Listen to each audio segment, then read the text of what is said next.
Hello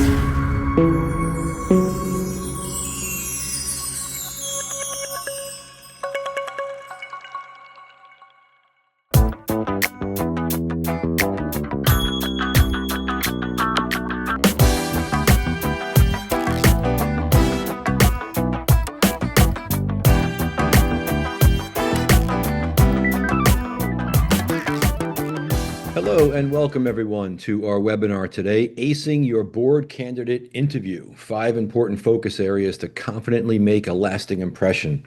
Glad to have you with me today, and I'm looking forward to this discussion. All right, few webinar reminders as we get started, a few points to mention here. Our purpose for today is to share focus areas and approaches to confidently make a lasting impression in your board candidate interviews. Write all your questions in the Q&A section. We'll get to those at the end of today's session. Anything I can't answer or we run out of time for, I'll follow up with you afterwards.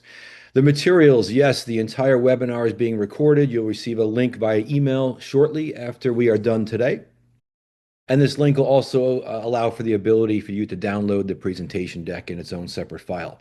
For those of you joining us today with your IBDC.D certification, yes, you'll receive 1 CPE credit for attending. Just be sure to follow proper CPE credit submission guidelines. Thank you. I am your speaker and host today, Mark Pfister. I am a non-executive director, the CEO of IBDC.D, and a chief board consultant.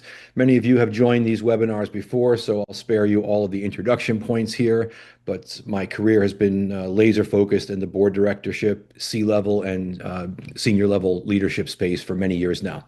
Pleasure again to be with you today. Let's get started here. So, a few things I want you to think about and walk away with from today's conversation, and this will follow the order of our discussion areas. Number one, the question of values. How are values, or how should values be entrained in your approach as a senior leader, especially in the boardroom? Number two, enhancing the fit, we call this. This is, again, how are you going to be sure that you are getting across your point of where you bring value and where exactly you fit on a board? All important aspects of getting this points across in your board candidate interview. Strategy and governance indivisible. This is something that I can't speak strongly enough about. It's main topic for me in many forums and speaking engagements I do. I want to show you how to make this linkage and how to think about this and some very important questions I ask during board candidate interviews. The learning mentality, how are you showing that you are someone who is continuously learning and why that's important for someone like me who's evaluating you in a board director interview. And of course, the other intelligences. What other things above and beyond your subject matter expertise areas are important and things that we're looking for in our interviewing process? Fun topic also there to talk about. We'll get to that shortly. All right. Few introductory comments here before we jump into the first of those topic areas I just mentioned. So if we do a quick survey of the field, and this is a poll that I had done some time ago, and the question was posed: as an aspiring director or an experienced director, do you feel prepared to represent yourself effectively in a modern board interview? And the responses to this came back and quite shockingly showed that only 50% of the respondents said that they felt confident in how they are packaging or representing themselves in a modern board interview. This is going to be important for us as we go forward. The whole point of this webinar today is to raise that confidence level in how you're representing yourself in an interview and even making it to the interview itself. All right, so again, as part of our prerequisites here before we get into the main topic for today's webinar, getting to the interview. The largest hurdle for most board candidates is actually getting called for an interview. And I will say at this point in my career and in the consulting work, the advisory work, the education work that I do, I believe today it's tougher to get to the interview than it is to get the appointment. Now, why is that? The competition in the board realm, whether that's for nonprofits, private companies, public companies, private equity realm, it is a very competitive area. And the first impression you make is going to be in how you package yourself. So again, getting to the interview, there could be over 700 submissions for one open board role when this is opened up to the public for their responses and for their submissions. You want to make sure that you are making it to the interview. Again, today we're going to make the assumption that you've already made it to the interview, but I want you to just keep this in mind that there are aspects of packaging yourself properly. Some of the pitfalls to avoid to make sure that you get to the interview. Again, these are things to avoid. Delegating or avoiding the creation of your board director brand. Very important for you to do. You want to make sure you're not submitting a normal resume or CV. We submit in modern day board director roles and opportunities. We submit what are called board documents. If you're not familiar with those, you want to do some research on that or reach out to me. I can send you some links for articles on how to package yourself properly. It's kind of one of the main points also of the IBDC.D course and certification is making sure you're packaging yourself properly. Another pitfall is not correlating your personal values to the organization's values. We're going to touch a little bit today on the topic of values and why they're so important, and also matching them to the organization that you're interviewing for. Another pitfall, focusing too much on governance and ignoring strategy. So, in many cases, governance is top of mind for most directors. I would tell you, you need to balance that also with the strategy component. As we say in the board directorship realm, you cannot govern something if you don't understand the strategy, which directly link back to the goals. We're going to talk a little bit about that today as well. Missing the entire package. Don't just think it's what you know and your experiences that get you into the interview or into the boardroom for that matter. There are other aspects such as personality. We're going to talk a little bit about EQ, emotional intelligence, and MQ, mindfulness intelligence today. Think about this whole package holistically and how you're representing yourself. And when it comes to just a quick reference back to your board documents, one of the big differentiators of a board document or your board documents versus a resume or CV is that you're able to get across your core leadership traits, which brings about that personal connection with those that you're sending your board package to. Okay. Um, Again, for the remainder of today's discussion, we're going to make the assumption that you've packaged yourself properly and you've received a call for the interview. Woohoo, you made it. You made it. So now it's yours to win. What are you going to do in that particular interview to make sure you're making an impression? Let's start out again with this question of values. This to me is, it's not by chance I talk about this first. It is top of mind for me. I want to make sure that somebody is making the correlation of their values and how they do many things, not just how they represent themselves, but also how they go about their decision making.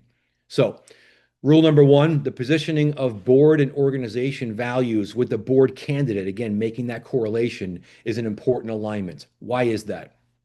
Well, first of all, let me tell you that you want to laser focus the interview once you make it to this point. Um, the discussion, you should constantly be driving the conversation back to how you validate the values alignments or how you're going to validate that. You also want to make sure that you understand that the values, when you make this linkage, it exhibits integrity and purpose in who you are, and it also confirms the depth of character. Now, all of this under the umbrella of this, I'll call it this values umbrella. Remember that values equals culture equals lower organization risk.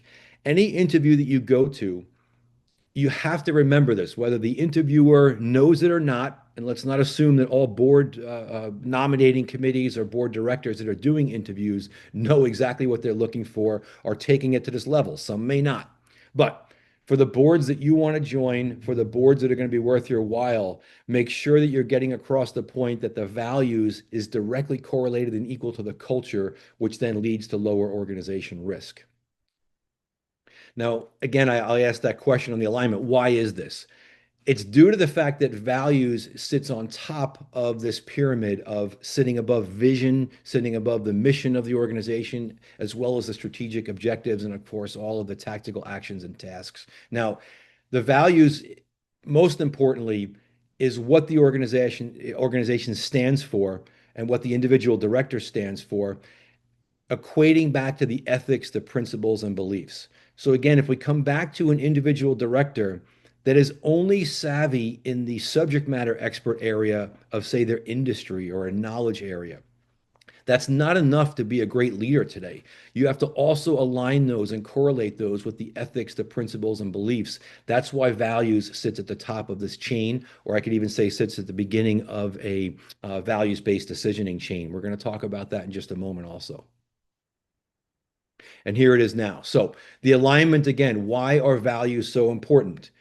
I find quite often when I host board interviews, and this can be for either aspiring candidates or experienced board candidates, I'll ask a question very specifically about what is their decisioning flow? How are they going about their decision making?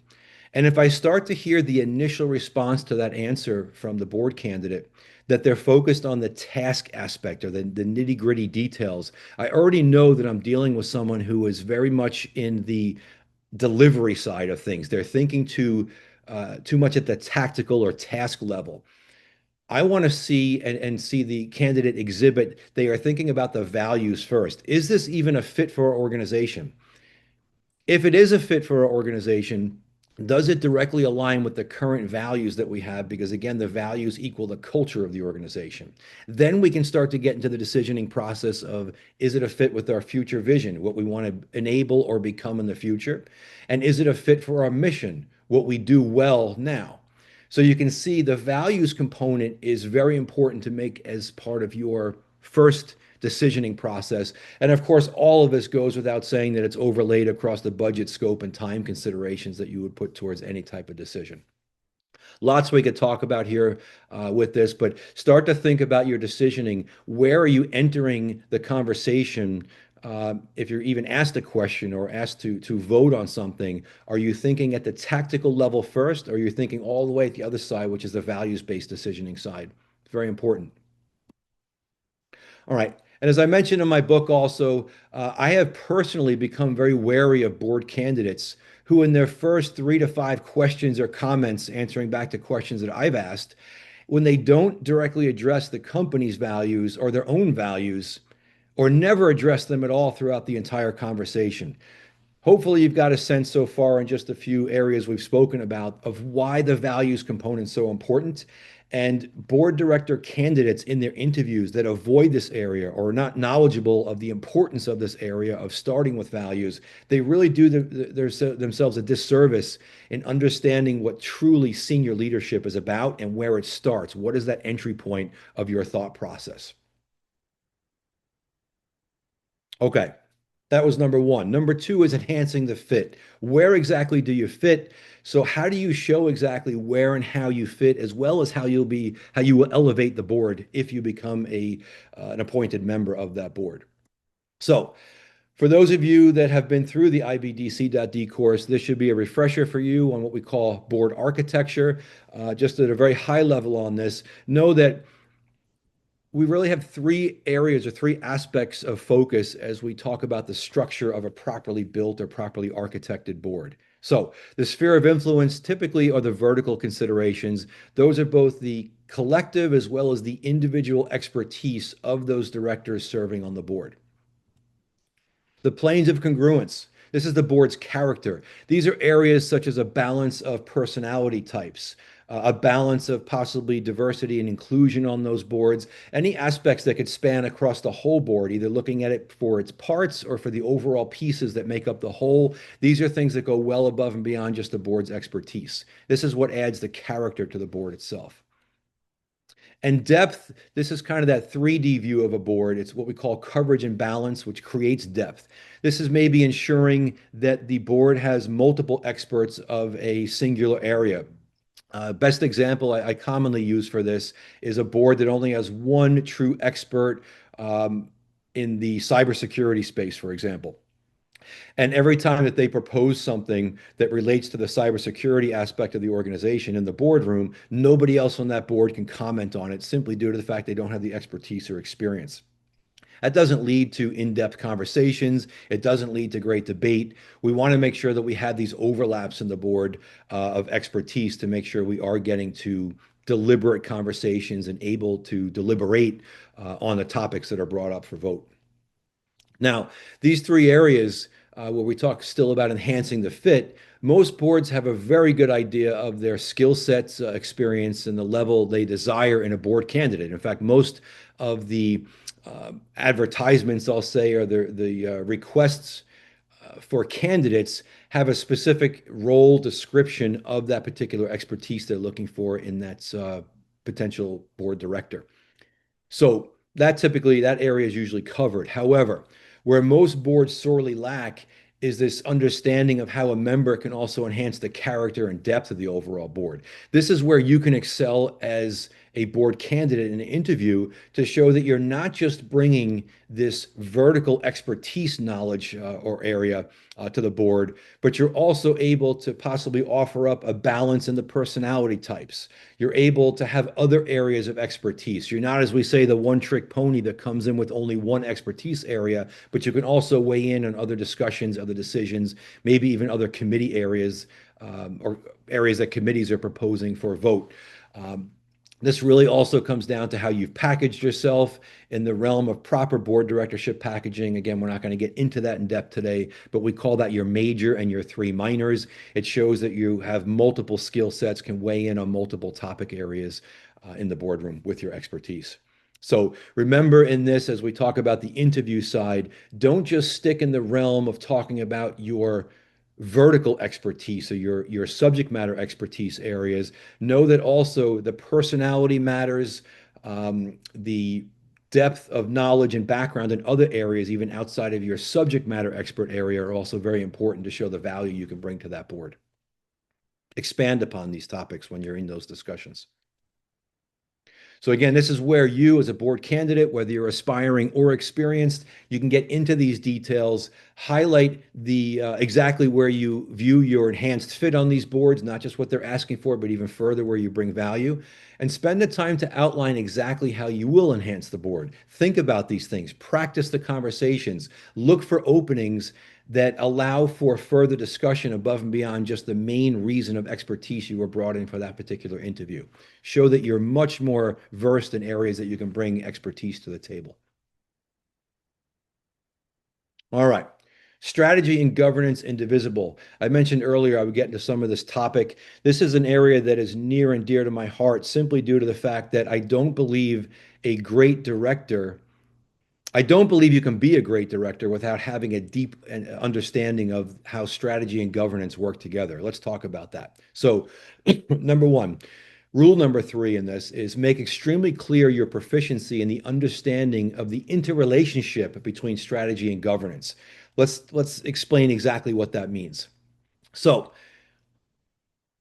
what I'm looking for and I'm going to jump to a question that I asked very early on in a board interview. And I don't know if this is good or bad, but I've become known now as my interviews for many board candidates only lasting 10 minutes. And the reason for that is due to a question that I ask always within the first 10 minutes, and I'm going to share that with you right now. My question is, tell me about your understanding of the interrelationship between strategy and governance. Now, that may seem like a very simple question, and for some it is.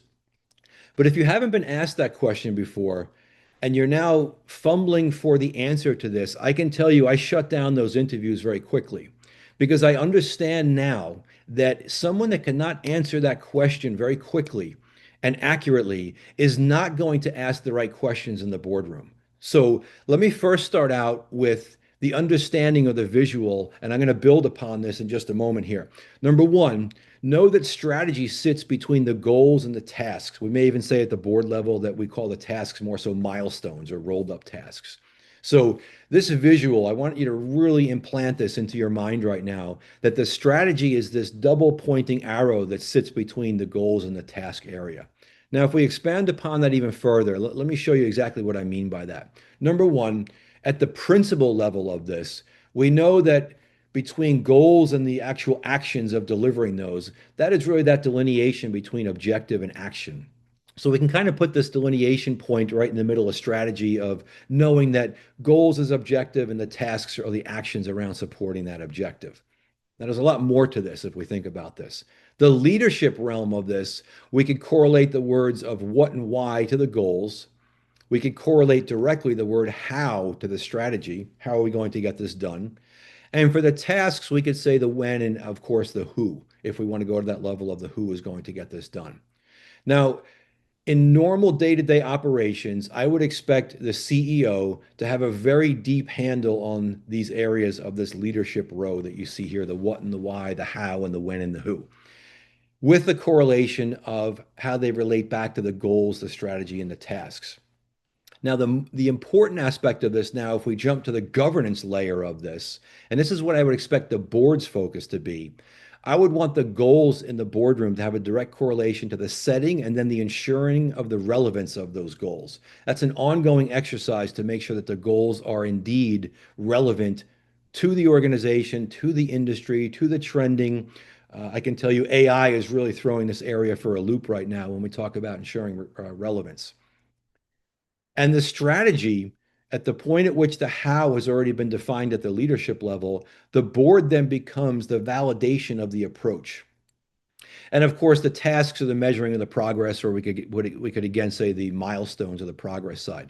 Let me explain why this is so important here. Number one, that the validation of the approach, once the goals are set, yes, the board should be involved in on a quarterly basis, maybe even more so often, of making sure that the relevance is still there for those goals. But the remaining 90+% of the time in boardroom or board level discussions should be on asking questions that validate the approach or the how or the strategy. So where I'm going with this question again of this weeding out question of tell me about your understanding of the interrelationship between strategy and governance. What I'm looking for is an understanding that a majority of the questions in the boardroom, once the goals have been set, a majority of those questions should be focused on validating the approach. What this forces a board candidate and a board director to do is to truly laser focus the conversation on how something is going to get done. Is the approach valid? Is it something we're focused on? Are we supporting properly? Are we supporting the organization? I could talk about this topic for hours, but I want to give you at least a high level on this. Know in the IBDC course, we dive deeply into this. We dedicate a whole session to this to make sure that the understanding is there of what exactly is this strategy component and why is this so important. So deeply prepare yourself for this understanding and that question. I can tell you if you're getting someone who's interviewing you that's asking that level of question, you're going down the right path to know that that board is worth joining. If they're asking you that question, it's very likely they ask the other directors that are already seated that question, and probably it weighed heavily into their appointment. That's a board team that you want to be working with. It's most likely a very effective and efficient type of board operations, and a board that gets things done. Now, the ability also to overlay real life references, correlations, comparisons during a board interview can also go a long way. So be prepared to talk about your involvement at the layer I just described, that governance layer. Be prepared to give examples of how you applied that knowledge and that approach and that maturity into that understanding that we just talked about with the strategy and the overlay of governance in those areas. That will take that interview a long way. For me, it'll make the interview go more than 10 minutes, by the way, too. So, a good interviewer may also take the approach of alternating questions between strategic and tactical. I love to do this. I love to take some of my questions or proposed questions that go from a very high level of strategy and governance and then throw in a very tactical question. What I'm looking for in that scenario is I want that board candidate to drive me back to that level of strategy and governance. I want to make sure they're not someone who gets stuck down in the details or these tactical type of discussions. I want this director to be the person that's going to be policing in the boardroom to drive the conversations back to the strategy and the governance layer.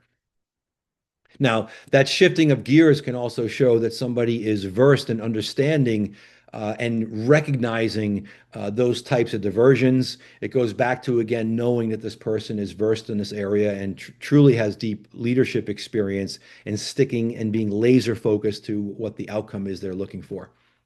Keep this in mind. It's a I don't want to call it a trick, but it's a way of understanding if somebody is easily diverted or somebody can get off track quite easily. We don't want to see that in the boardroom. You need to make sure you bring that across and be open actually to also mentioning that you'd like to drive the conversation back to the strategy and governance layer, even if you've been asked a very tactical question. That will also show the interviewer that you're recognizing it's very tactical and you want to drive it back to the strategy and the governance area. That's quite a powerful statement to make in an interview. Okay. Number four, the learning mentality. As I say in my book, qualified is no longer a destination, but more so a continuous journey. And what you're getting across, or I'm trying to get across in this particular statement, is that the need for continuous learning is exponential now. So it used to be that people thought that once they landed a board role, they reached the epitome of their career, they knew what they needed to know. I can tell you, I feel that that's exactly not only the wrong belief, but the wrong approach. So you want to get across that as a board candidate, whether you're aspiring or experienced, you want to show that you prioritize learning. You're viewing board directorship as more so a discipline and not a hobby by showing this. Now, that's not to say that only your learning is in the board directorship space, becoming a better director, the IBDC, for an example, in this, but also in your expertise areas. The speed of change right now is incredible. You need to make sure that you're showing that you're continuously educating yourself. You need to show also that the board vertical, based on the speed of change, that you recognize it's changing and it's evolving. I would argue, and some of my writing in the upcoming months will be focused on the fact of this increasing speed and acceleration right now of the evolving boardroom. It's quite incredible to see these changes firsthand. You need to show that you're open to that, you're understanding it's changing, and that you're staying abreast of those changes to make sure you remain an effective and efficient director.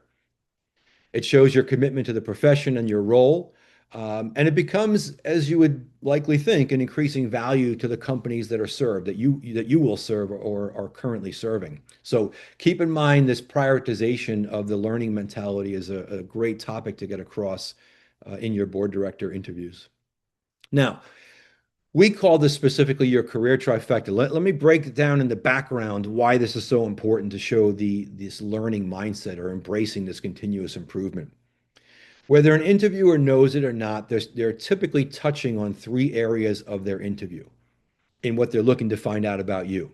They want to find out your expertise, what you know. They want to find out your experience, how you've applied that expertise.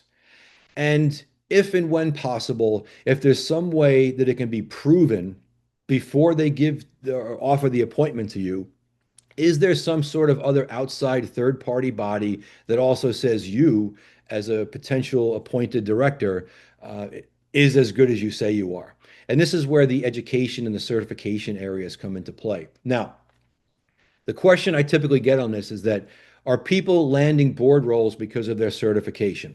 The answer is typically no to that, but I'm going to expand upon that a little bit just to make sure you understand exactly what I mean by that.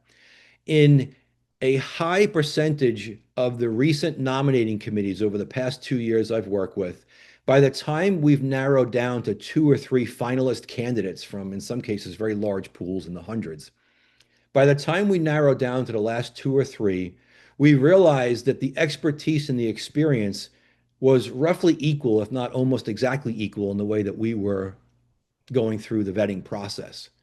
So, what do you think the next area was we went to? Everything we're talking about in this session right now about the learning mentality, we had to make the final appointment decisions based on the education, the certification areas, and overall the umbrella that this is a person of continuous improvement. That brings value to the board. So know that typically the first area of evaluation is not the education of the certification area, although it will help you in your interviewing process and your packaging process. Know that there are some final areas, as I'm mentioning, that lead to the actual appointment that relate back to, again, this learning mentality and showing that you are a person of having and housing that learning mentality type of thought process. So, a good interviewer knows that an ideal board candidate is always searching for ways to increase their knowledge. And a good interviewer also knows to look for board candidates who inherently allocate resources, their own resources, budget, scope, and time for ongoing education, and haven't forgotten about this current accelerating speed. Now, one thing in doing this particular webinar topic many years ago that I failed to put into here that I've added now that somebody pointed out to me was they said, well, what about the research of the organization for the organization you're interviewing for? This is also another great way to show that you are of the learning mindset. I will tell you, I have the utmost of respect for board candidates that have done their homework on the organization, public, private, nonprofit, private equity portfolio company board, governments, family office.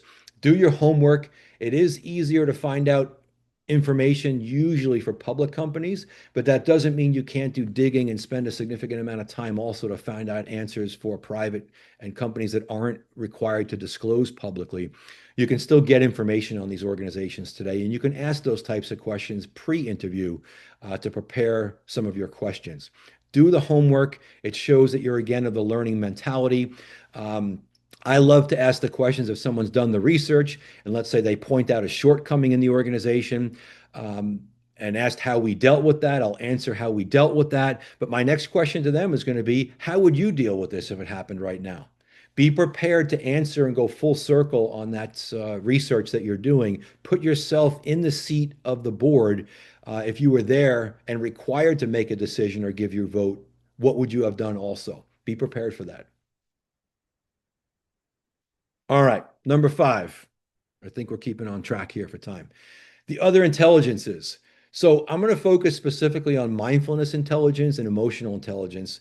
And I'm going to make that correlation specifically for the communication aspects of that, which for me is paramount in the boardroom today.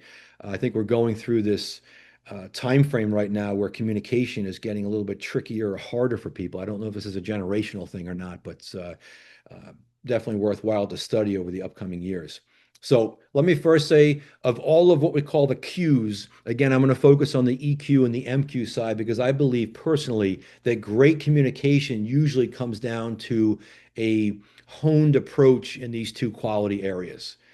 So what does this mean? So EQ or EI is defined as the capacity to be aware of, control, and express one's emotions and to handle interpersonal relationships judiciously and empathetically.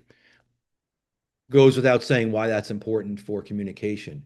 MQ or mindfulness intelligence is the process of bringing one's attention to the internal experiences occurring in the present moment.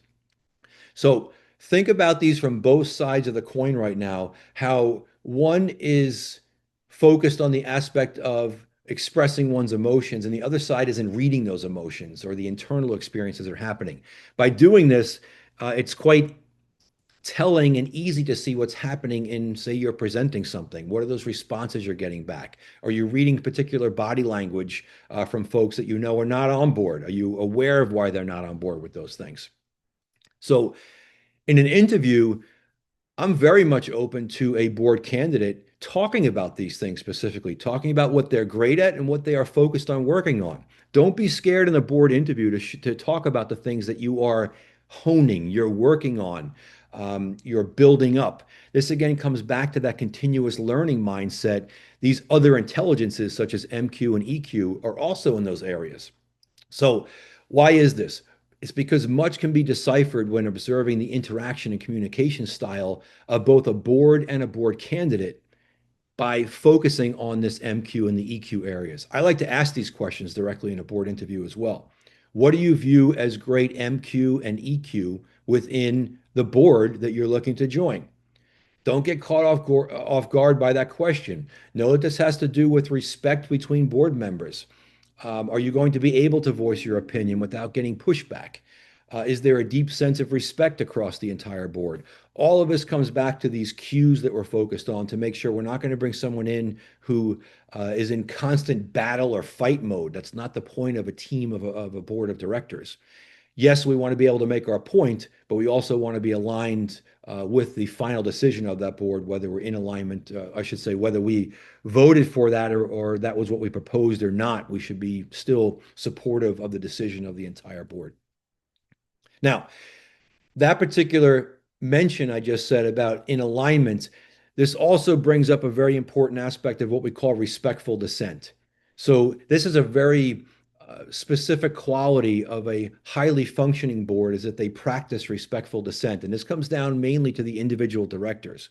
So let me give you the example of this to help with the description of what this means. So that means that if I am seated on a board, I propose something.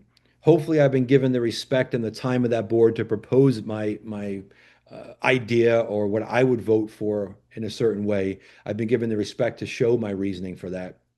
But let's say I get outvoted. Let's say the whole remainder of the board votes against me in that, and something else goes to fruition, goes to a yes vote.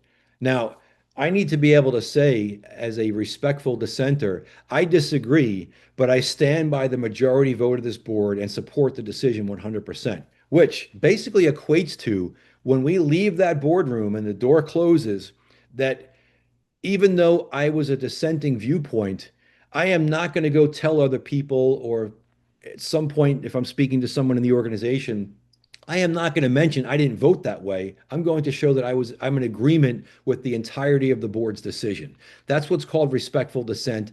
This is also something you want to try to get across in your interview, that you're not the activist director. You are the one that is bringing value. You're making your point heard, but you also understand you're not always going to get your way. You're not going to be the person that takes your ball and goes home. You're not always going to get exactly what you want. But again, make sure it's a board that is willing and able to hear your point of view, and hopefully they weigh it in some way in their decisioning process. This is very important. Keep this in mind. Show that you are someone of respectful dissent, and also try to figure out in your interview if the board allows for these types of things, if they're open to these conversations. Ask for a recent example. You, as a board candidate, have every right to ask for examples to see if they're practicing what you practice as well. Okay, so as it relates to the cues again, a good interviewer will probe to see if you know about MQ and EQ, if it's foundational to your inner workings. And you should also, as I said, look at this from the opposite side of the coin and say, is the board practicing these aspects also? Ask the interviewer to give you an example of someone, an example recently in a meeting or in, say, a committee meeting of great MQ or EQ or a combination of the two. See what they answer back to that. It can be quite an interesting conversation. I always enjoy being asked those questions myself.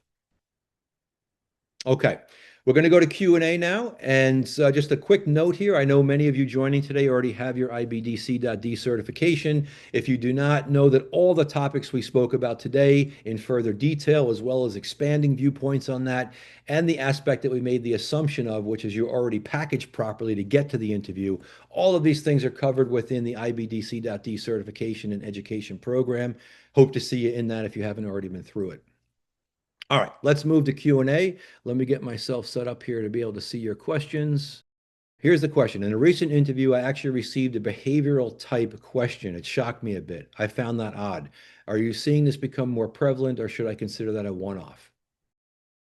This conversation, or this question, I appreciate. So let me first say, one of the things I typically look for when I'm evaluating a board or an individual board candidate, I'm looking to try to figure out very quickly, without an in-depth study or test, where they fit across four personality types. Are they an analyst, a diplomat, a sentinel, protector, or explorer? And the reason I'm wondering that, or looking for that early on, is, and this is, by the way, as part of the board architecture, this fits into the planes of congruence, or the horizontal considerations for a board, a properly built board. I want to know that answer, because if we already have a board that's filled with folks that are already all explorers, or they're all analysts, I already know that putting another one of a like personality type on that board is not going to bring that diversity of thought and diversity of perspective into that boardroom. So let me first say that I believe that the evaluation of the behavioral type or the personality type is quite important.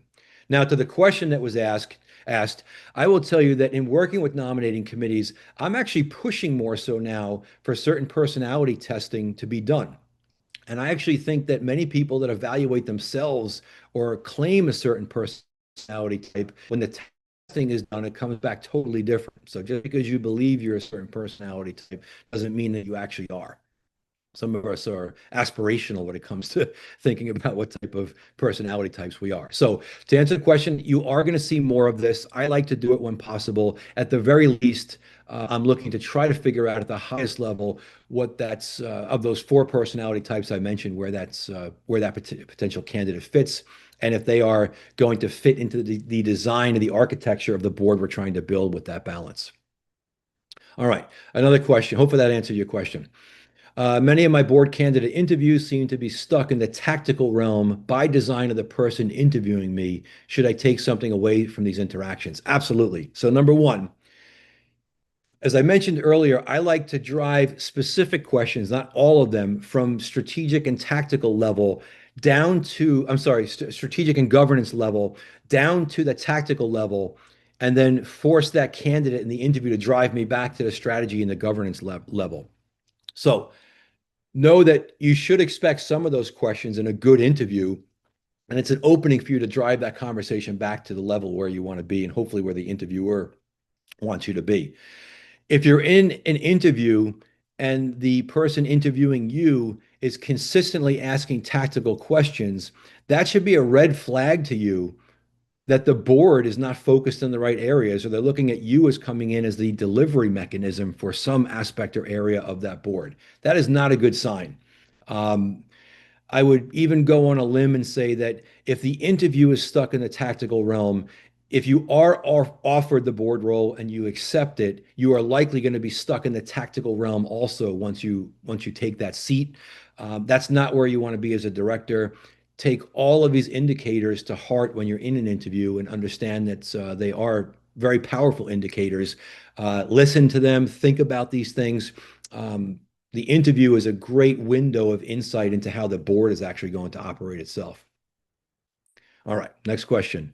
Uh, do you see boards that do not have clear goals or purpose that are related to the board itself? Absolutely. So I will tell you that I like to see boards that actually have two sets of goals that they are tracking towards. One, of course, is by far the most important, which is, are they in tune and versed in both the goal setting and the strategy supporting that for the overall organization? And to me, that should be an exercise that happens quite often, if not only yearly, but quite often as part of what we talked about earlier, that strategy and governance correlation. Um, that's a given that if the organization's goals and strategy are focused on. Now, when it comes to the board itself, I love when boards also have their own goals. Those goals can be educational related. Quite a few boards I work with right now in the IBDC area, they made a pact that they were going to elevate their operations of that board and their knowledge base. So they join their board as a group into the IBDC program. I think that's a great way to go about this. Or they say, we need to make sure that we are in this continual education push. Or they're saying, we've done a study of ourselves and we realize we're missing certain personality types. We're going to set a goal to make sure we get balance in that particular area.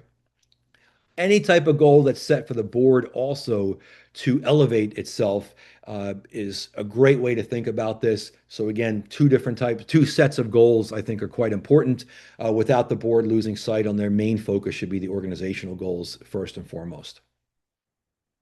All right. This webinar has made it clear that I need to become better versed in the strategy area. How do you propose I do so? I'm asked this question quite often. I can tell you I don't really know of many specific or any worthwhile specific strategy level courses or certification courses that solely focus on board and C-level strategy aspects. But I will say again that the IBDC does focus in this, and it's one of the core learning principles of that program. Um, that's what I would recommend in this case. All right, next question. In a typical board candidate interview process, how many interviews should I expect? Is there a set process? Good question. So, number one, there is not a set process. Many times it's dependent on the board and what they've maybe been used to for a certain time. Um, I would tell you on average, and what I would like to see on average in the processes for nominating committees that I build, I like to see at least three or a focus on three very formal interviews that can be either with individual directors. At least one of them should be with the entire nominating committee. And one of them, if possible, should be for that director candidate to actually sit in front of the entire board. Sometimes we do that. We carve out time for an in-person board meeting that ends with that interview happening as part of the end process. Just be sure that the board is actually if you are on a board that's doing in that process I just mentioned, make sure the board is aligned on how that interview is going to go and who will be asking those questions. Seems a little more deliberate in how the approach is going to be. So typically, to answer the question fully, I like to see three formal interviews and maybe up to two, even three informal interviews. This can be one-on-ones with, say, the chair of a committee that's candidate may be joining. It could be a member of another committee for a more diverse look across that particular board. And I would tell you, as a board candidate, you always want to request a one-on-one interview, conversation, discussion with the CEO of the organization. I would tell you never join a board without meeting one-on-one with the CEO. You'd be amazed at the type of insight you can get, as well as the camaraderie you can build with the CEO. If they know you're of like mindset and are going to support them, the CEO is consistently asked also who they would choose as the finalists. So if you're able to make that personal connection with that CEO of the organization as a board candidate, it can be very valuable. All right, let's see. We have, I think we're just about over on time here.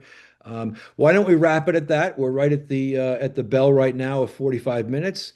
I appreciate everybody joining today. It's been a pleasure sharing information with you. I wish you the best in your board director interviews. Make sure you're packaged properly. Reach out if you have any other questions. Thank you very much. Bye now.